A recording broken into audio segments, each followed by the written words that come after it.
the termination of war, or that like the when you have veto players, they say that we have like a big difference of Cold War and after Cold War. Right. That in Cold War, the wars has to end by two ways. That was victory or like exhaustion of war. Mhm. And that after Cold War, the one thing that was very common is that veto players like force the sides of the civil war to has a ceasefire or a peace agreement, like making that the problem of the war was not solved. So the reading says something like, if there is of the real problem, so the peace agreement or the ceasefire is not going to be as proactive as they want to, because the problem is not over, Okay, and there good. is not like a winning side. Good. So it's So two different things, Ivana. So one thing is the one that we covered in the lecture, saying, as you were mentioning previously, that during the Cold War, wars tended to finish in victories, either by government or by the rebels. But victories, military victories, were very common, and that was because of the nature of the international system, in which the superpowers got involved in conflicts all over yes, all over the globe. proxy wars. Exactly, the proxy wars, and they were not willing to negotiate. It was a zero-sum game in which I either win Yes. or I have to be defeated, but I'm not going to come to terms and do concessions. And and the role of the international community was also kind of um, was more subtle, or it was harder for the international community to intervene, because the main two superpowers would veto, for instance, resolutions in the Security Council. And then after the end of the Cold War, we have a big difference, which is more negotiated settlements, right? Like Yes. more ceasefires and peace agreements. And that has to do also with the changes in the international arena, or in the global geopolitics. Yes. Luisa Fernanda, would you like to add to that? Yes, I actually wanted to add the democratization point Right. because that was missed. As soon as the Cold War finished, um, democratic regimes were really important. So that was something that drove all the peace agreements around the world. And yes, I guess that was what I wanted to say. Right, there was a push from the international community and from the United States and other multilateral organizations to force countries that were facing conflicts and wars to open up their dictatorial regimes and introduce democratic politics as they signed peace agreements. So the Rwanda case that you've read is a perfect example of that, right? It is a country in which there was a single party regime led by these Hutu hardliners. And then there was a civil war, right? And it's right the end of the Cold War. The country starts a peace agreement, right, between the government and the Hutu hardliners and the Tutsi rebel group. And that peace agreement leads to or includes the democratization of the country. So this is like a perfect example of what we were discussing last class, like the fact that there is a change in the international system with the end of the Cold War, and that forces or pushes the start of many peace processes and settlements with high intervention of international community as well, in which there is a push towards democratization, and also because there is less veto in the UN and in the Security Council and in other multilateral organizations that are now able to intervene and to send peacekeeping operations. So all those things affect or influence the fact that suddenly negotiations become a more viable solution, and parties within conflicts see negotiations as a possibility. So there is like a big shift in the way how conflicts end. And then we are going to talk about Ludwig and his argument on whether wars should continue and let them go until kind of they solve themselves. We will discuss that later today. So for today, I have a very, I hope it's an appealing, I hope that is nice and interesting.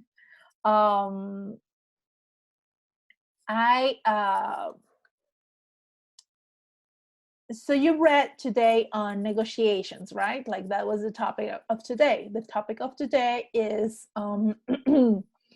what are the difficulties of finishing up a conflict through negotiations and settlements.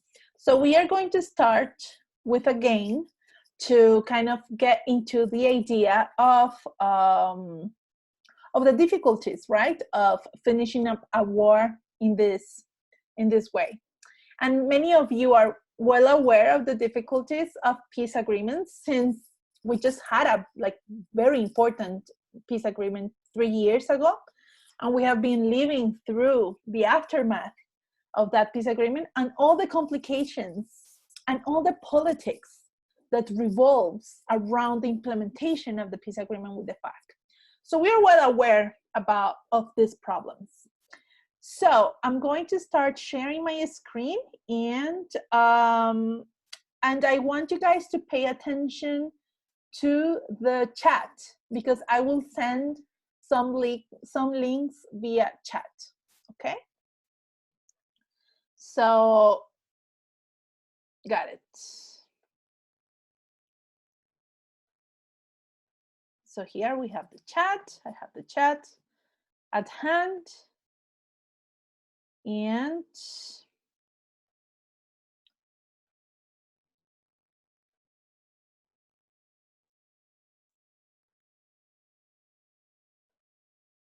we are going to start with this game, okay?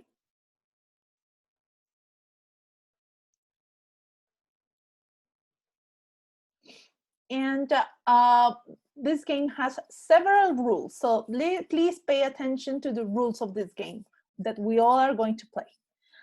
So a civil war was fought in this hypothetical country for the last 10 years. Rebels and government, realizing that they could not eliminate the other side, they finally agreed to peace talks. These are the main features of the peace agreement. So these are like the steps of the peace agreement. First, right after signing the treaty, the rebels will concentrate in a demilitarized zone. During the first 6 months, the government and the Congress will pass legislation to allow participation of opposition groups and give amnesty to rebel forces. In months 6 to 9, after signing, rebels will surrender all weapons. This has to happen from 6 to 9 months after signing the peace agreement. The rebels have to surrender all weapons. In months 6 to 9 as well, the government will include rebels as members of the cabinet, and 30% of the official armed forces will be made up of rebels. Then in months 9 to 12, the rebels should be fully integrated into government, Congress, and the armed forces. So these are the terms of the peace agreement, okay? Any questions about this? If you have questions, please raise your hand.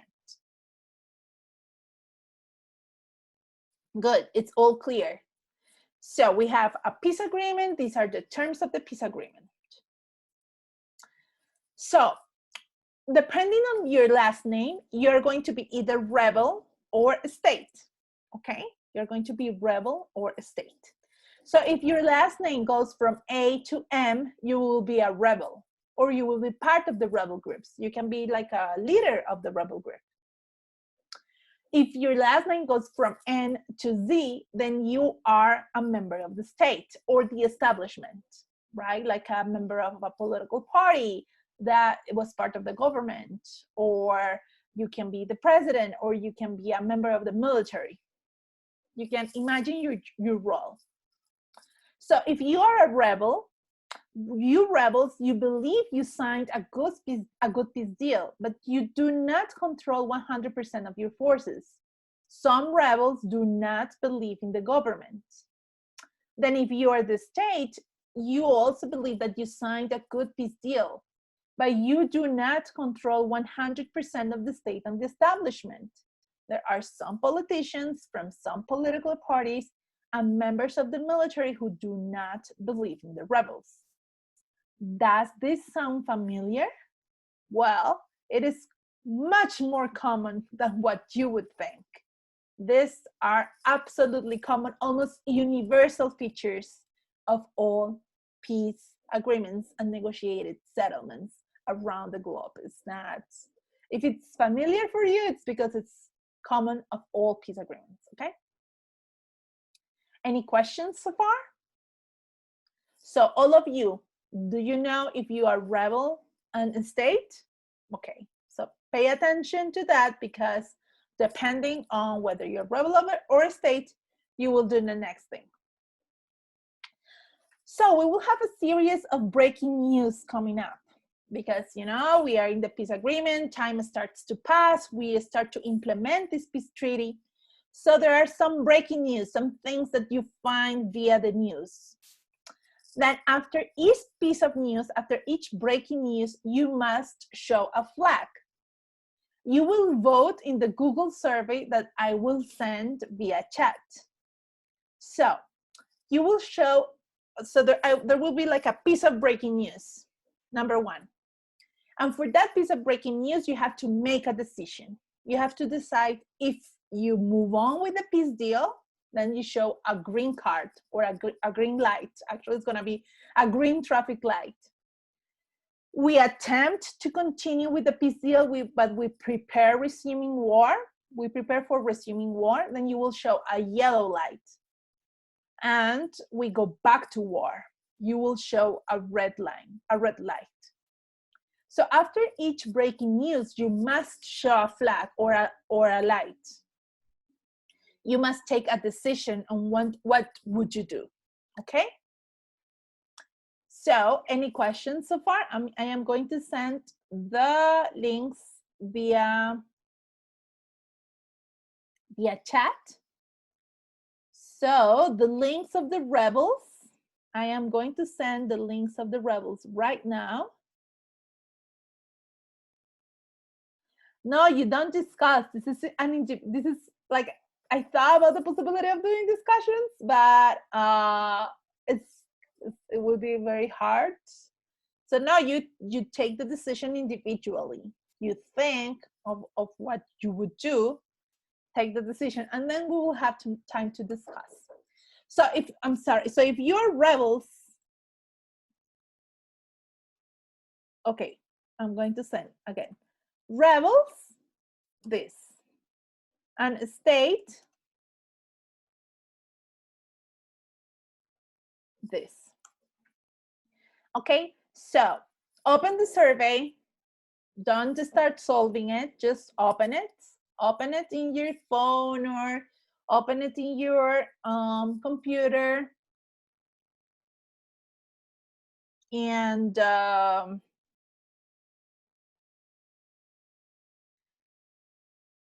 after you I want to know if some of you have not been able to open it. Can we move on?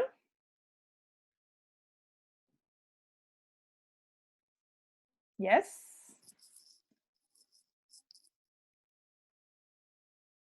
So far, so good?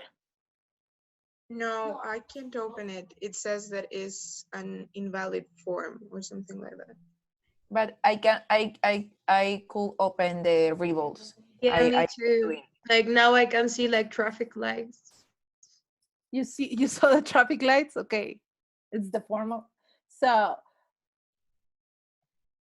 Maria Camila, you said that you weren't able to open it. Which one you tried to open? Rebel, but let's try again. But it's okay. I am doing. Yeah. Maybe try Yeah, now it's again. Maybe you working. missed a number. Yeah, now it's working. So it's working for all of you. So the form is going to be something like this.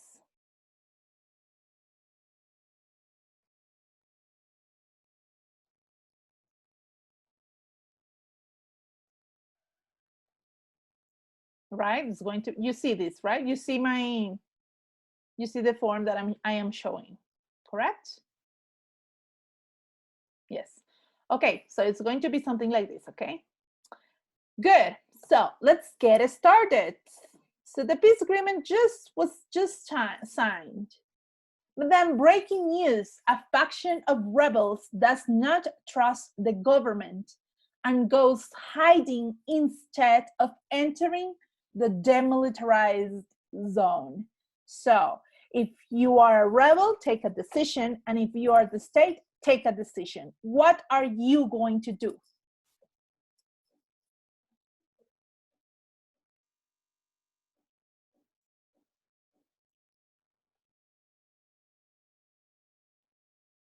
Can you repeat one more time what is the orange light means? The orange light, yeah, sure. It says right there. So the orange light says that we attempt to continue with the peace deal, but we also start preparations for resuming war. Thank you.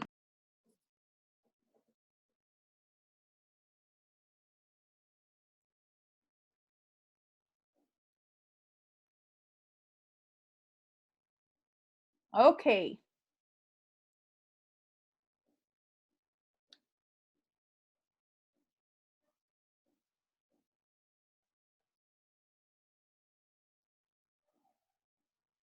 You're still seeing my PowerPoint presentation, right?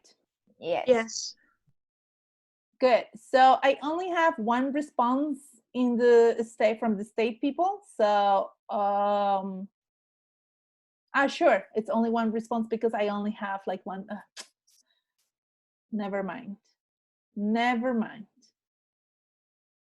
Okay. Just answer the first question. Please don't answer the next questions. Just What? answer. I already did. Like, No. No, wait until we go step by step, because it's a peace agreement and we are just in month one. Again? No, it's okay. Just you can change your question. You can go back and change your question. Change your answer, sorry. So, okay, next. Breaking news, a faction of the military does not believe in the peace agreement. General Soto signals they will do a coup if the rebels do not disarm entirely. So we have a piece of breaking news. A faction of the military does not believe in the peace agreement, and General Soto signals they will do a coup if rebels do not disarm entirely. Take a decision. Do you move on with the peace deal? Do you attempt to continue with the peace deal but prepare resuming for war, or do you go back to war? Either if you are a state or you are rebel, you have to take a decision. Okay, next piece of breaking news. Peace legislation under attack. The law projects are not getting enough attention from Congress. The law projects are not getting the attention of Congress. So you have to take a decision. Will you show a green flag, a yellow flag, or a red flag? What are you going to do with this piece of news?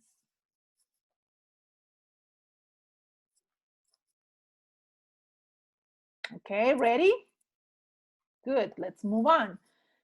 Now we are already entering the phase 3 or step 3 of this peace agreement. We have a piece of breaking news. Force of 20,000 rebels surrender 10,000 weapons. Force of 20,000 rebels surrender 10,000 weapons. You are the state, what are you going to do? You are a rebel, what are you going to do? Show a green flag, a yellow flag, or a red flag. Okay, ready. Now let's move on. Amnesty ready. The government prepares to incorporate top rebel commanders in the cabinet. Do you like that or you don't like that? Show a green flag, a yellow flag, or a red flag. Okay, time passes in this implementation of the peace agreement. We have another piece of breaking news. The National University finds that 200 rebels have been killed since the start of the implementation. 200 rebels have been killed. So what are you going to do? You move on with the peace deal? Show a green light. Do you attempt to continue with the peace deal but prepare resuming for war? Show a yellow light. Or you go back to war? Show a red light.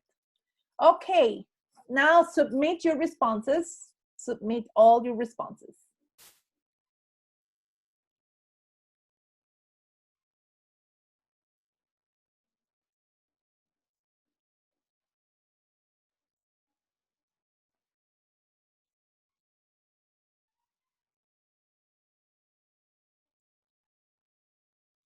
Okay, you submitted your responses. Okay, I guess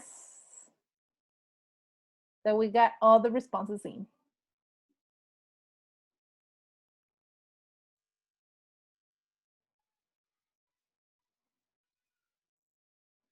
Okay, perfect.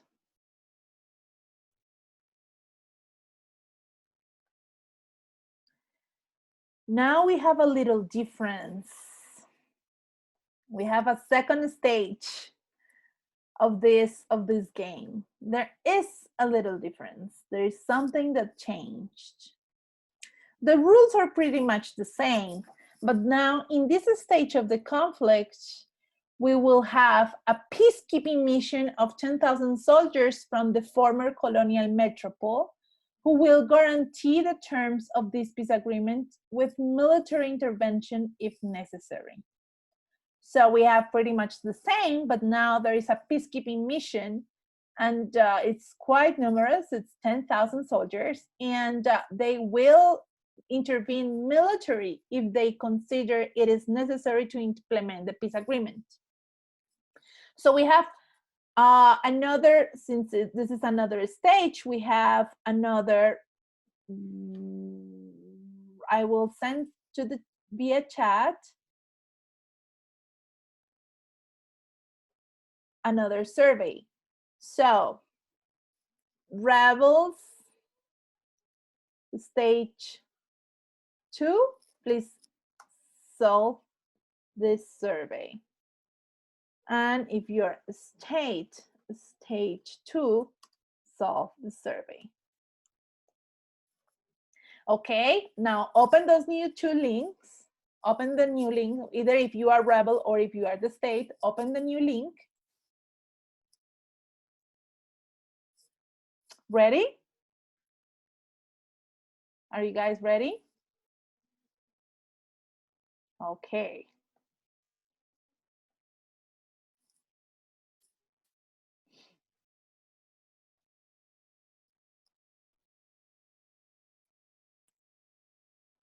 So the rules are the same, like nothing changes, only the peacekeeping mission. So first, breaking news, a faction of rebels does not trust the government and goes hiding instead of entering the demilitarized zone. What are you going to do? Are you going to show a green flag, a yellow flag, or a red flag? Take a decision. If you are the rebel, what are you going to do? If you are the state, what are you going to do? Okay, next. The military surrounds the demilitarized zone with a security ring moving tanks, helicopters, and troops. So the military surrounds the demilitarized zone with a security ring, and they move tanks, helicopters, and troops. What are you going to do? Will you move on with the peace deal? Will you attempt to continue, or and prepare resuming war, or you go back to war? Okay, next piece of breaking news. 40% of peace legislation is still pending. 40% of peace legislation is still pending. What are you going to do? What are you going to do? Take a decision. We are already in a stage 2 of conflict, of the implementation. We have a new piece of breaking news here. Rebels are hiding weapons, UN says. So the UN says that rebels are hiding weapons. What are you going to do? Are you going to show a green, a yellow, or a red flag? Okay, let's move on to the next piece of breaking news. Amnesty ready. Government prepares to incorporate top rebel commanders in the cabinet.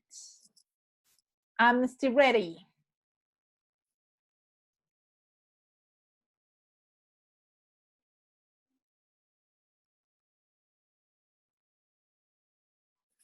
And then National University finds that 200 rebels have been killed since the start of the implementation. That is the last piece of breaking news. So please submit your votes and your selections.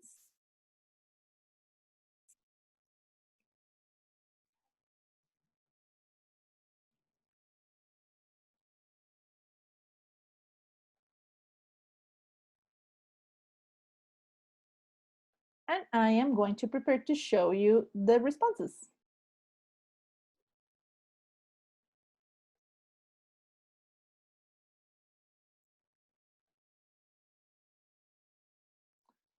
Now give me 1 second and I show you so that I can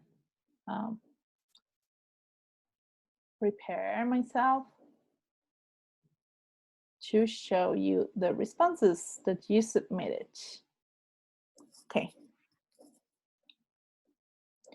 So are you guys watching my the responses of the survey? Are you being able to see it? No. No. Okay. Okay. Okay, 1 second, 1 second.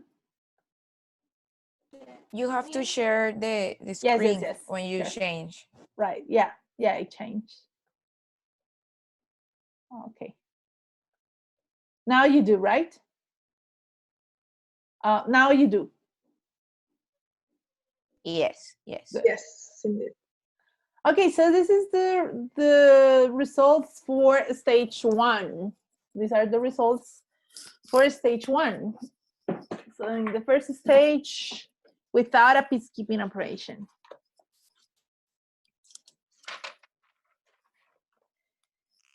So let's see.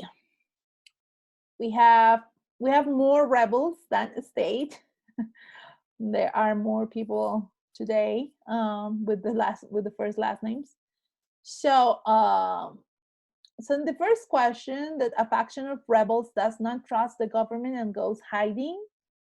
The majority of the rebels they want to show, you know, that they still support, they want to show that they have will, and they show a green card. Yet 30% show a yellow card. Instead, 66% of the state showed a yellow card. So interesting, in the first response, rebels show only 30% show a yellow card, and 66% of the state show a yellow card. In the second question, that says that a faction of the military is preparing for a coup, 86% of the rebels are showing a yellow card. Only a few are showing a red card, you know, maybe the same person here. 9% show a green card. So rebels definitely dislike that. But look, the military also dislike that, or the state dislike that. 70%, 75% of the state also prepare for resuming war after a faction of the military says that they are considering a coup. Then in the next step, with peace legislation under attack, the law projects are not getting the attention of Congress. 65% of the rebels are showing a yellow card, and a good 13% of the rebels are showing a red card. 21 show a green card or a green flag. Now, with respect to the state, even if the peace legislation and the law projects are not getting the attention of Congress, almost 60% show a green card and 33% show a yellow card. Just 8.3% show a red card. Force of 20,000 rebels surrender 10,000 weapons. So with that question, force of 20,000 rebels show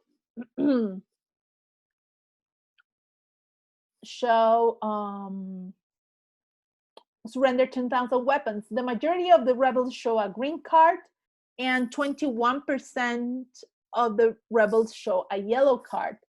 But then the state, for the state is different. 50% show a yellow card and 50% show a red card, a red flag. Now in the next step, with the amnesty ready, the government prepares to incorporate top rebel commanders into the cabinet. It seems that for the majority, it's a good news, a piece of good news, and they show a green card. There are 16% of the state that don't like that, and they show a yellow card. Now, step 5, National University finds that 200 rebels have been killed since the start of the implementation. 86% show a yellow, 82% show a yellow card, and almost 9% show a red card. So it's a majority of the rebels who will start resuming war after this piece of news. And with regards to the state, 50% of the state members show a yellow card. Okay, so these are the results of the first stage of the game. So now we are going to compare those results with those of the second stage. Okay. So give me a second while I open this.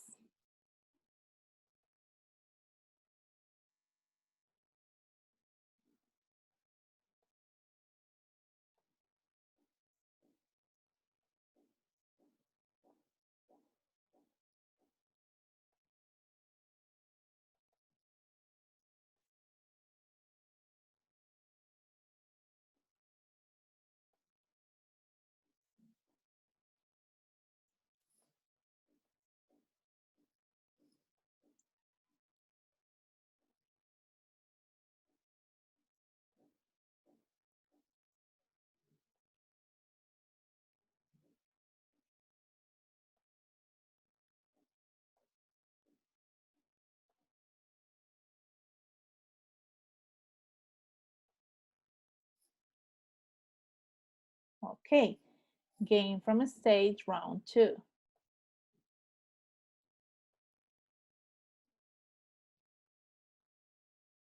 And game from rebels for rebels, round 2. Okay. So in the first question, we now have 84% of the rebels showing a green card and 15% of the rebels showing a yellow card. Now, if you remember from the first round, which is right here, there was 30% of rebels showing a yellow card before. Now we only have 15% of the rebels showing a yellow card. With respect to the state, right now, 50% show a green card and 41% show a yellow card. Before, right before, we had quite a different situation here. 66% showed a yellow card. Okay, let's move on to the second question. In the second question, we now have 63% showing a yellow card. We did not have this question before. We had a different question. So here, 63% is showing a yellow card, and 15 is showing a red card, and 21 is showing a green card. Regarding the state, 50% show a green card and 41% show a yellow card. Now in the step number 2, 40% of the legislation is still pending. 63% show a yellow card here, and with respect to the rebels and with respect to the state, we have 58 showing a green card and 33 showing a yellow card. Now in the question of rebels are hiding weapons, actually 42% of the rebels show a yellow card, and a big 41% of the state are showing a red card. Interesting. 41% are showing a red card and 50% are showing a yellow card. In the similar question from the round before, which is this one, in that similar question, we did not have red cards here.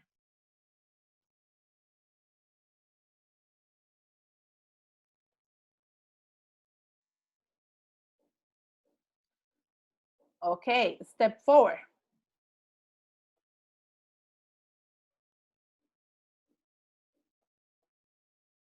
Step 4. Amnesty ready.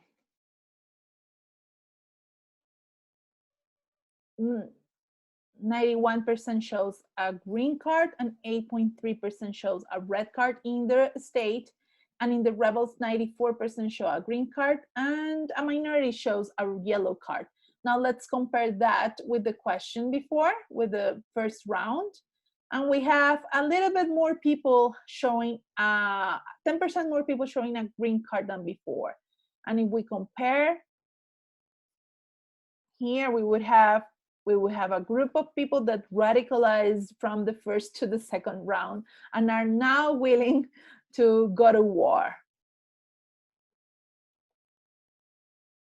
Okay, in step 5, which is the very last one, 60% of the people show a yellow card in the rebels, whereas in the last round, 82% of the rebels would show a yellow card.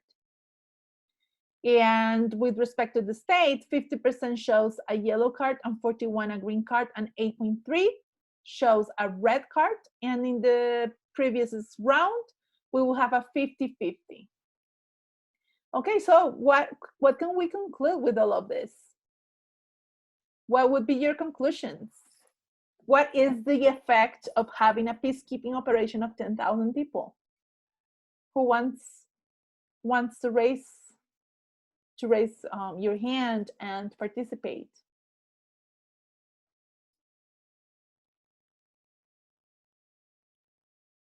You can raise your hand. Anyone?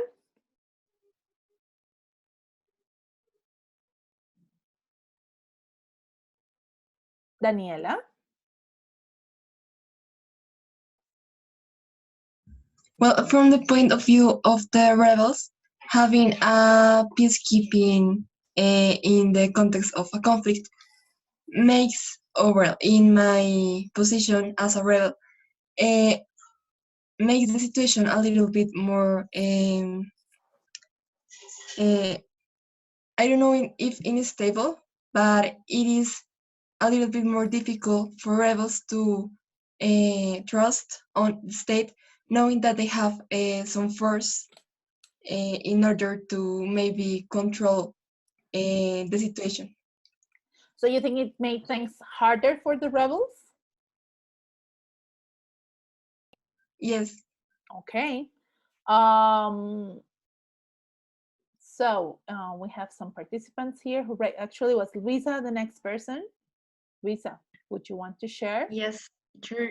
Yes. So maybe I wanted to say that something that it's a little bit interesting is that government concerns about what rebels care about, you know? So as we shown in the oh, Yes, go oh ahead. well their government is worried maybe about bad things that happen to the rebel group because it may disincentivize them to conciliate or to agree with them in some terms. So the government is concerned about what the rebels might think. So the Yes, government wants the rebels to feel trust. Is that what you mean? yes, So yes, that's the reason why maybe in some of this, when after some of this like breaking news hit, for instance, this one, the 40% of the peace legislation is still pending. Many of them like show a green light, like we have a lot of political will. Even if we have this bad piece of news, we want you to be assured that we are doing the best we can, etc. yes, yes, Okay, something like that. okay, interesting. Valentina, you had your hand raised. Yes, teacher. So I wanted to say that we can interpret the peacekeeping mission as a veto player in some sort of sense, because still it is difficult to only have to manage a negotiation with the government than to know that whatever you do, you may unleash an international reaction. But still, I guess that the most important thing for the rebels is to, you know, manage their internal situation, knowing that if they only care about like the political negotiation in terms of, for example, government positions or positions in Congress, maybe the lower estimates of their of the rebel group will actually radicalize and then make all their efforts vain. So I don't think that it does change as much as, for example, the dynamic of rebel killings or legislation pending, for example. So I think that these are the most important things. So I want you guys, so I'm going to show you like side by side the results for the rebels. So maybe that's like, that way it's easier to see. So here on the right side, we have the stage 1. This is on the right side is stage 1. And on the left side is stage 2, okay? So I want you guys to compare the pie charts. So the pie charts on the left is peacekeeping, with the peacekeeping, and on the right is without the peacekeeping. So some of the questions are kind of different, but they refer to the same stage of the peace agreement.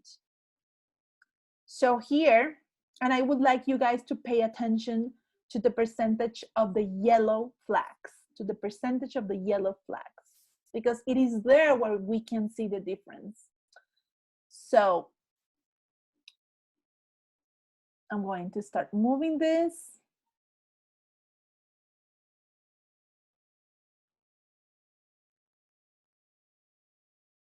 Pay attention to the percentage of the yellow flags.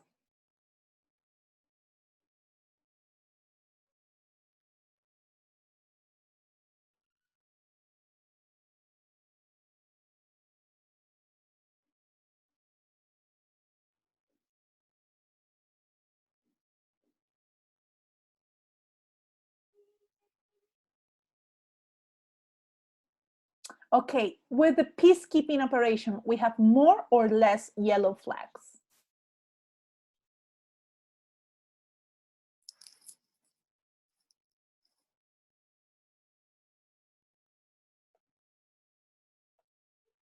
Maria Jose.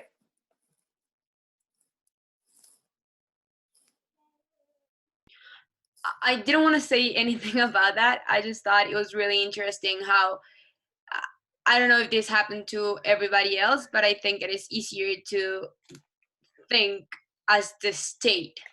You know, like we have seen so many examples, so it is so logical to think that the government wouldn't care if 200 people are dead. So I thought it was easier, but then I was a rebel. But then when you thought as a rebel, I was like, we have no guarantees and we've never experienced something like that. So it's not that simple to get into the situation where you can actually think like them, you know, because we never seen anything, or at least I haven't seen anything or lived anything um even similar to it. So I thought it was really interesting how it's easier to think how the state would think instead of thinking as how the military or the rebels would operate. Right, and that is a great point of view because it is actually the rebels the ones who are demilitarizing, right? They are surrendering their weapons. They are kind of like giving their ways to ensure their security. So the decisions that the rebel takes, those decisions are really hard because they are like in a life and death situation. What do we do with this? Like, are these folks Exactly. going to respect our lives, or are they not going to respect our lives since we no longer have the way to protect ourselves? So That yeah, was actually it is very yeah, hard. how I mean, it is simple if we analyze it. Like, of course we would go on with the peace process, but then you think and it is like, how much guarantees does these people have, and how many opportunities does they have after they signed the peace agreement? And I thought something really interesting. I don't know if you guys saw it, but on Sunday or Saturday, I don't know, Canal Capital broadcast some interesting documentary about Bohaja, and it was really interesting about the massacre in Bohaja and what happened after and what is happening right now. And then they interview some ex-FARC members, and I thought, like, they have nothing. They promised all these things, and then suddenly they're still in the jungle with no place to live, and they have no other things because the government is not how do you say that, Fulfilling, they are not fulfilling their yeah, promises. They are fulfilling not. the expectations in whatever they signed. So it's really simple to think in this way, you know, because we live it through the news, but we haven't experienced it. So I thought it was really interesting exercise to think like a rebel and to think whatever it's happening with them after signing a peace agreement. Right, and all the uncertainties that come in a peace agreement. It's a very uncertain moment for these people. Valentina, would you like to share with us if you see a difference in the yellow flags between the first round and the second round?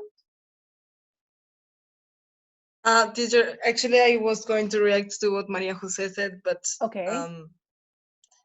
So just that I think that also for the rebels, especially for negotiators, I mean, when they are taking these decisions, they are thinking that there are going to be a lot of losses, like they're going to lose many lives. But maybe the thought when they sign the peace agreement is like a more on the long run kind of thought, like we need to set this basis so that in the future peace can be actually worked on and implemented, maybe when also like the elite class, the government side changes a bit, and when a little time is passed, so that maybe those that both from the rebel group and the government are not like so involved in the peace agreement, and they can work on the later process maybe. So, okay, so the point of view of Valentina, if I understand you correctly, is that maybe like the rebel group is like willing to accept some losses for the sake of the long term, that they are willing to accept that some rebels will be killed in the implementation process, but they will accept that. They know that that is going to happen, and they will think on the future. Well, actually, some of your peers don't think the same way, because that led to a lot of let's go back to war flags, the killing of rebels. But hey, you guys, Ioana, do you want to say something? I am Yes. trying to like to bring your attention to the differences between the stages. Maybe you to share Because something. I want to say that difference, because in the reading they talk about that. They talk that the existence of a third party, or like a country that was like the power to enforce the peace agreement. The reading says like literally that if we have like a third party that is willing to deploy forces and to use military force to reinforce the peace agreement, we will have like a better peace agreement and a willingness of the two sides to like use and to make a peace agreement. So I don't know. What I saw is that if we have this 10,000 first, like in the stage 2, people were like less willing to go to war directly, because they know that there is like a gap of time that this third party could inflict his force in order to like maintain the order inside the peace agreement, or the terms of the peace agreement. Yeah, actually, what I can see from the results of the survey and of the game is that in each of the questions, the proportion of people who showed the yellow flag, it's smaller, is lower. So in the first question, or in the first breaking news, we have a difference of from 30% to 15%. So one half of the people are less willing to show a yellow flag. Then in the second question, we go from 86 to 63. We have more people here, but I want you guys to focus your attention on the yellow flags. So it seems that more people, like 20% more people, are having confidence in the process, despite the really bad piece of news. Same things, actually similar for this piece of news. Rebels hiding weapons. Actually, this worked otherwise. It was not like the expectation of the theory. It worked the other way around. With the amnesty, like more people now feel confidence, and there are more people showing a green light, and then less people showing a yellow flag here. And then in the last question, we also have less people showing a yellow flag, even though we have more people showing a red flag, but we have less people showing a yellow flag. So in the majority of the questions, it seems that the introduction of the peacekeeping forces is disincentivizing the yellow flags. It's leading the rebels to believe that other alternatives are more viable. And in the majority of the cases, those yellow flags that stopped became green flags. So in the majority of course, this didn't work for all of the questions, but in the majority of the questions, there are less yellow flags and more green flags. Now, if we focus on, give me a moment to see what happened with the state. And we have state round 1, round 2, and state round 1. And I think that for the state, it didn't work. The game didn't work as expected. You know, the people from the state are very radical. It seems lots of radicals in the state in this game. So no, actually, yeah, round 2 again is the left hand, and round 1 is the right hand. So again, less percentage of people showing yellow flags in the first question, much less percentage of people showing yellow flags in the second question, way higher green flags in the second question. Now in step 2, we have, it's pretty much the same. There was no difference here, exactly the same. In step 3, we have, it's quite a different scenario.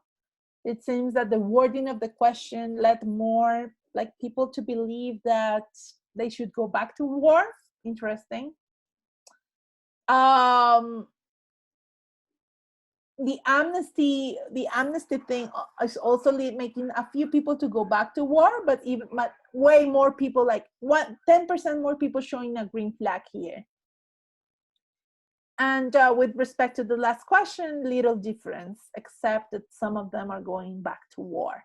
So in the state, it worked less as expected, but still we have a few questions in which we can observe how having a peacekeeping operation is it's producing less yellow flags, it's producing less preparations for resuming war in most of the questions as well. So now we are going to talk about what this means and what the results of this game entail.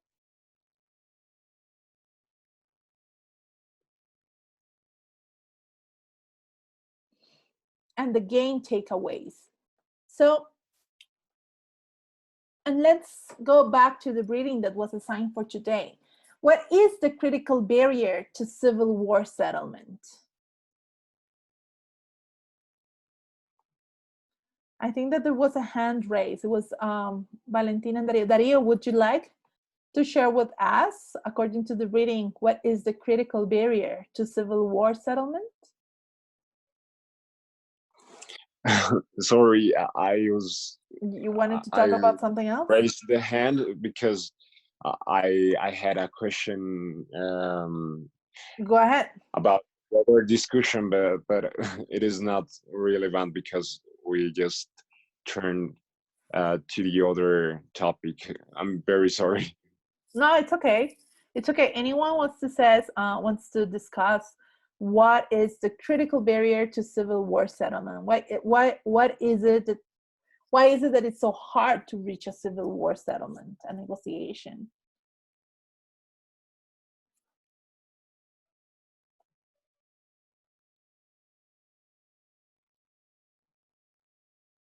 Maybe Ivana, you had some ideas before about this?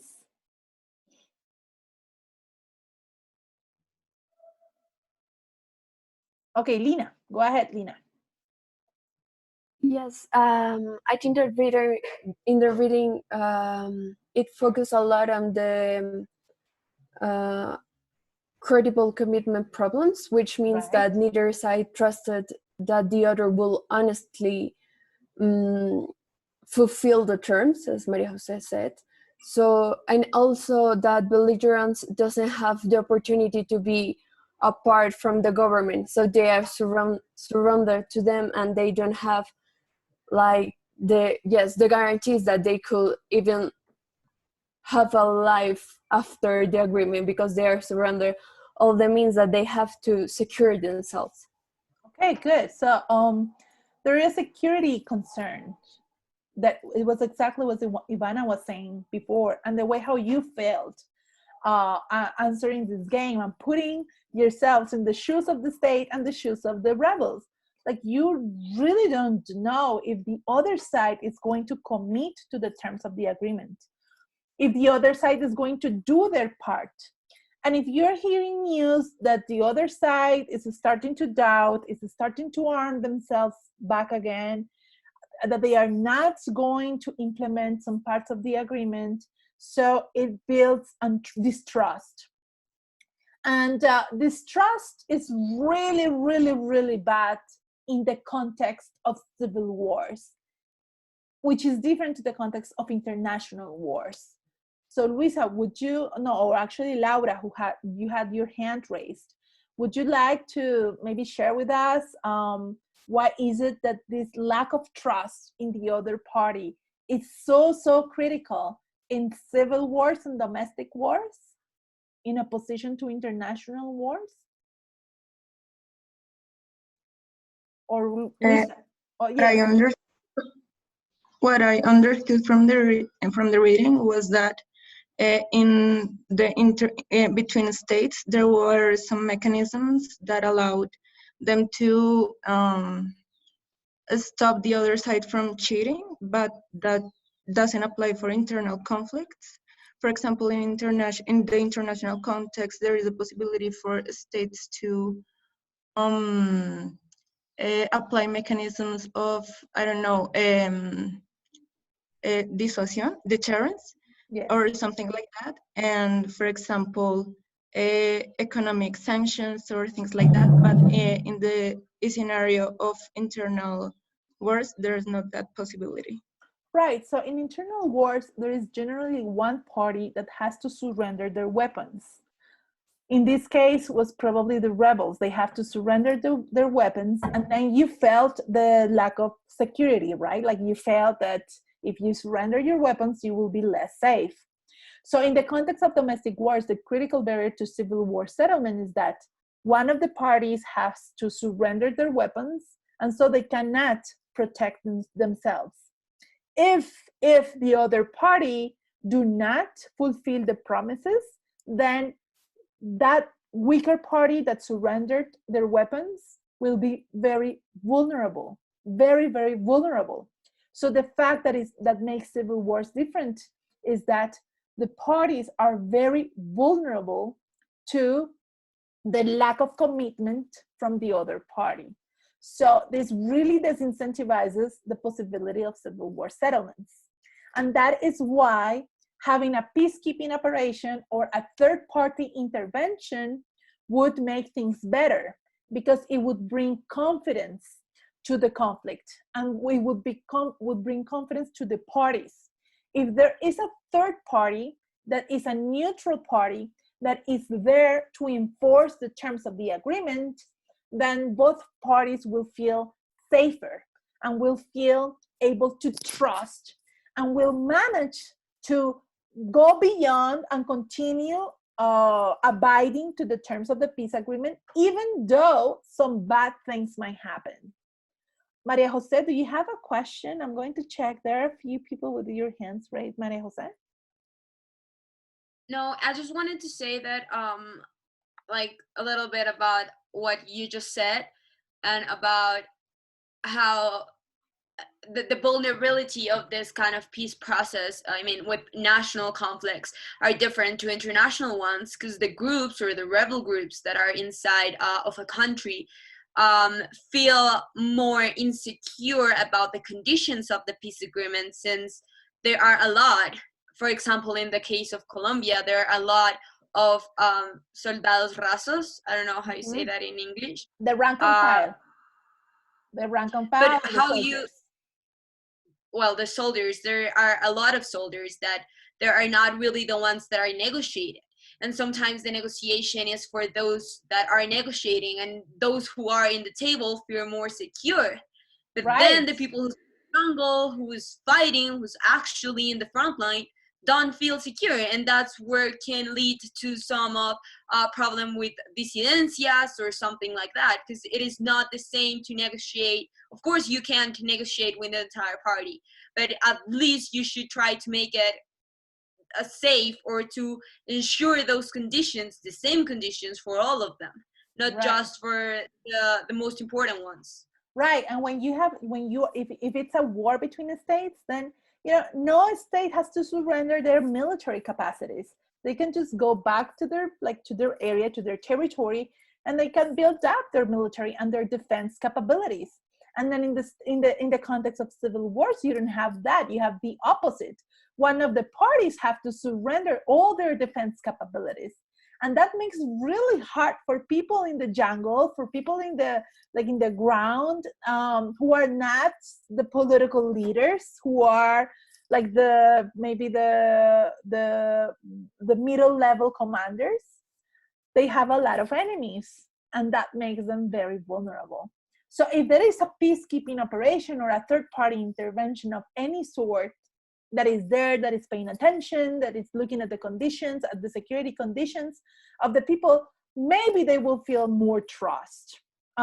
We have a few hands raised, and I would like, actually quite a few. I would like you guys to maybe be, Luisa, do you have a question?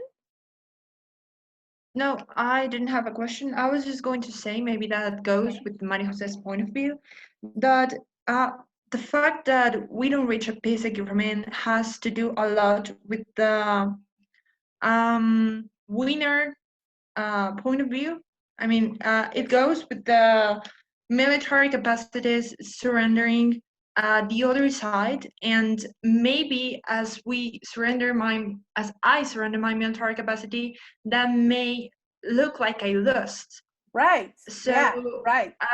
That is a huge and problem. that happens.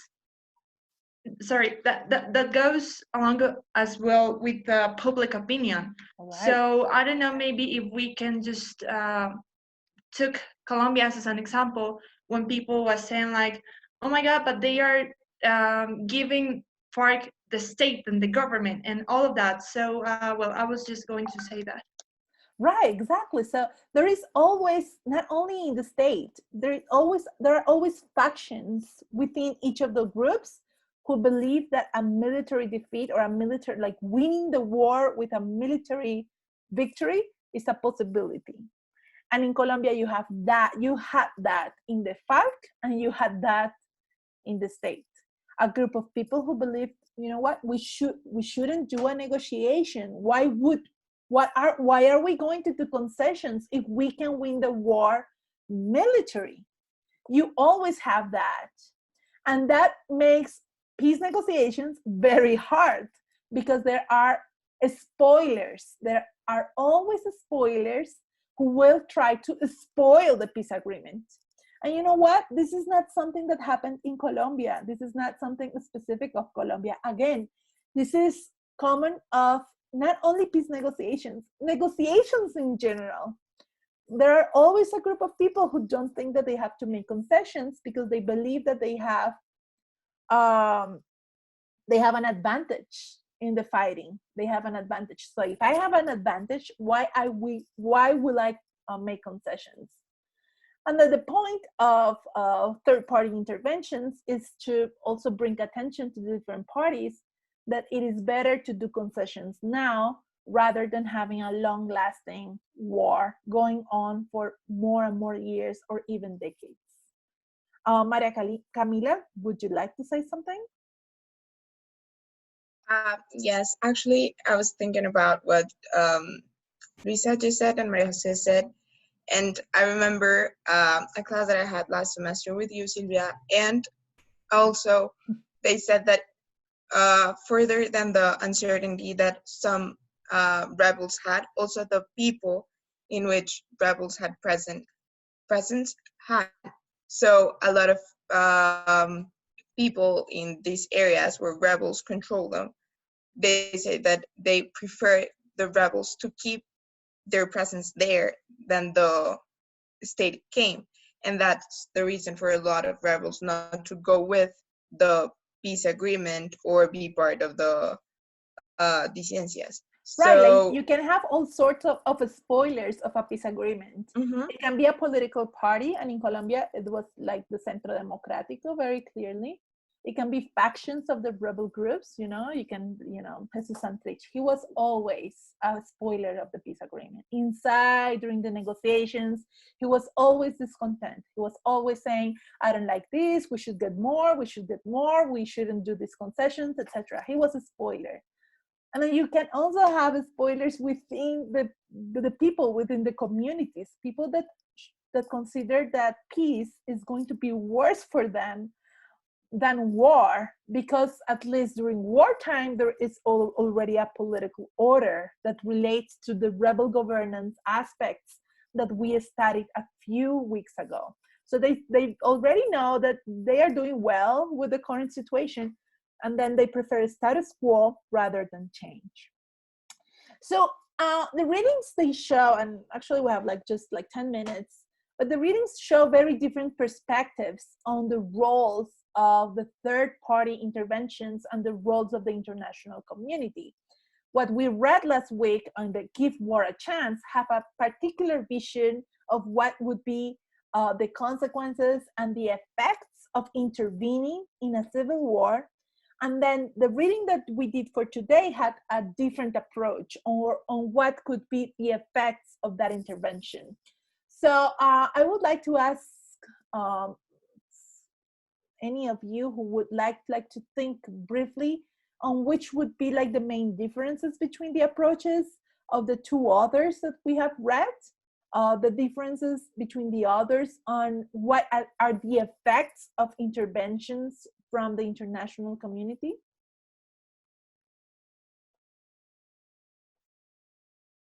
Anyone wants to share thoughts?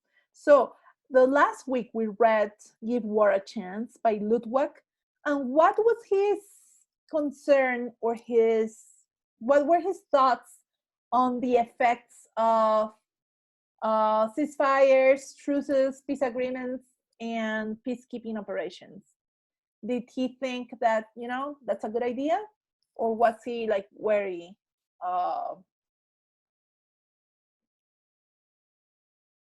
Alina, Valentina, you were so conflicted. Daniela, go ahead. Daniela? Well, in the reading of the last week, the main thesis was that peace agreements are not beneficial for the conflicts because they create more problems than solutions. For example, in the reading, the author mentioned that the problem of, for example, refugee camps is that it creates some vulnerability of the refugees because they are concentrated in a specific part and is more easy to attack them or to attack them, and is basically his thesis in all the reading, that peacekeeping process create more problems. That peacekeeping process, they create more problems. He was saying that instead of shortening the wars, they make the wars longer. And his main argument is that truces, ceasefires, and this type of like impositions in wars would lead to worse outcomes because it would not let war like follow its route and produce a winner, that it would artificially stop wars, and then the weaker side would have the capacity or the ability to get stronger. And that is artificial because the weaker side, if we let the war go on, would lose, and then the war would end sooner rather than later. So the author was saying that foreign interventions, military interventions, humanitarian interventions, and peacekeeping operations, instead of making wars better, they make wars worse because they lengthen the war. They don't let wars follow their course. And of course, there are a lot of like problems with this argument and a lot of like concerns that emerge from having this perspective, that it is better to let people be alone. It is better to not protect civilians that are being targeted in civil wars rather than protecting them. So there are many, many problems with this argument. And yet, but yet there is an interesting point that maybe we would have to consider empirically if actually peace settlements and negotiations, they lead to a more stable peace or a less stable peace than military victories. So the point of view of the author we've read today is it's in some aspects it's similar and in some aspects it's different. She's saying, Barbara Walters, she's saying that foreign interventions and third-party interventions, they can actually help solve conflicts. They can actually produce a stable peace. But not all type of foreign interventions and not all types of third-party interventions. Only the interventions in which the third party is willing to have military force, is willing to intervene militarily. Mediations are no use. Just like a goodwill of a peacekeeping operation is not good use. What is needed is a strong third-party enforcer. It's a person or a community or a multilateral organization or a country or something that comes with enough military power to tell the different parties that, hey, this is what is going to happen, and you will abide by that. That will force the parties. If we don't have that type of a strong enforcement, then it is not useful.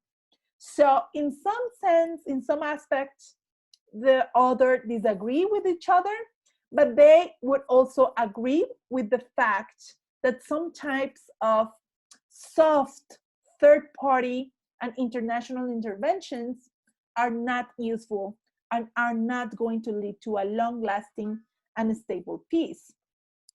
And I brought some data about that particular aspect. The question is empirical. What leads to a more durable peace? And there is a lot of research that is being done on this particular topic. So in this particular argument, they studied 48 peace failures. It was 48 cases in which there was peace and then a civil war resumed. A civil war started again. Like in Colombia, right? Like we had a moment of peace of about 1 year, and now we have 4 armed conflicts going on in the country. So of those 48 peace failures, about 50% of them had finished as government victories. An important percentage had finished as rebel victories, and another good percentage had finished as negotiated settlements. So in cases in which wars lead to peace, and the peace is not stable, and the peace stops, and a new civil war starts, they had those civil wars that happened before, they had ended with rebel victories, negotiated settlements, and government victories. So it is not true that negotiated settlements are way more unstable because we have a bunch of wars that started again that had finished as military victories. So so that is one aspect of the problem. Then some other research has found that government victories, they lead to a more stable peace, but if a negotiated settlement managed to keep peace for a few years, then that peace is going to be more stable. So if a country is able to survive 5 or 6 years after a peace agreement without violence, that would lead to a way more stable peace than the peace that follows government victories. And actually, the more updated findings is that peacekeepers reduce the risk of war recurrence by 70%. So it seems that peacekeeping operations, they really help enduring peace. Okay, so do you have any question regarding this? Next class, we will talk a little bit more about the effects of humanitarian assistance in civil wars, and what are their ups and also their downs. Any questions? Any comments? Did you like the game? If you like the game, you can say a yes in the participants. Yes. You can Yes. write in the chat.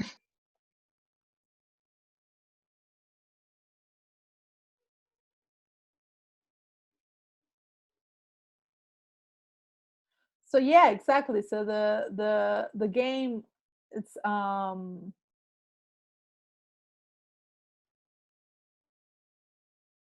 the game helps like bring the point home that it's hard to trust in the other party. And I'm very glad that you like the game, because that is exactly the point. It is so hard to trust. Trust is the main problem of negotiations. And since trust is so hard to reach, that is why the parties prefer to go on with war. And that is like a perfect for Colombia, because we have had like 4 rounds of peace agreements with the FARC for the past 30 years. We had a peace agreement in the 80s, we had a peace process in the 90s, we had an attempt before, and now we have the peace agreement of the 2013, 2016. And so all these things like accumulate with like so many layers and layers and layers and layers of distrust to the other party. And it is so hard to come over that lack of trust. So trust is like the most important word here of this class, and to understand what possibilitates reaching negotiated settlements. Okay, folks, thank you a lot for coming to class. See you next class to talk about humanitarian action and humanitarian intervention. Okay? Bye. Thank you. Bye. Thank you, teacher. Thank you. Thank you. Bye. Bye. Bye. Okay, folks, bye.